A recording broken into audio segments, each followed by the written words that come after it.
গতকাল ঘটে যাওয়া এক মর্মান্তিক ঘটনার পুরো ইন্ডাস্ট্রি শোকাহত। জনপ্রিয় অভিনেতা রাহুল অরুণোদয় ব্যানার্জি আর নেই, কিন্তু তার মৃত্যুর পর সামনে এসেছে এক রহস্যময় ময়নাতদন্ত যা সবাইকে নতুন করে ভাবাচ্ছে। শুটিং করতে গিয়ে সমুদ্রে নেমেছিলেন রাহুল। হঠাৎ করেই তিনি নিখোঁজ হয়ে যান। পরে উদ্ধার করে হাসপাতালে নেওয়া হলে তাকে মৃত ঘোষণা করা হয়।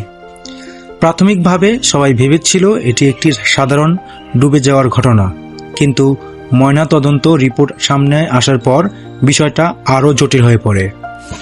রিপোর্ট অনুযায়ী তার ফুসফুসে পানি জমেছিল, যা ডুবে যাওয়ার ইঙ্গিত দেয়। শরীরে আঘাতের কোনো বড় চিহ্ন পাওয়া যায় নাই।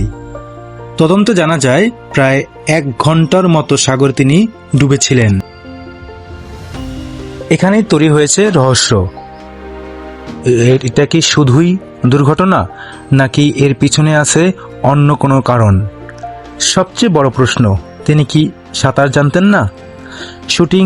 শুটিংয়ে কি যথেষ্ট নিরাপত্তা ছিল?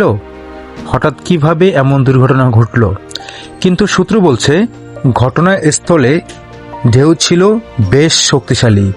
আবার অনেকে বলেছেন নিরাপত্তার ঘাটতিই এই দুর্ঘটনার কারণ।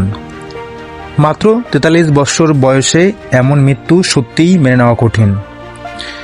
চিরদিনই আমি যে তোমার এই ছবির মাধ্যমে এই নায়কের আবির্ভাব ঘটে। সেখান থেকে ওই নায়িকাকেই তিনি জীবনসঙ্গী হিসেবে বেছে নেন।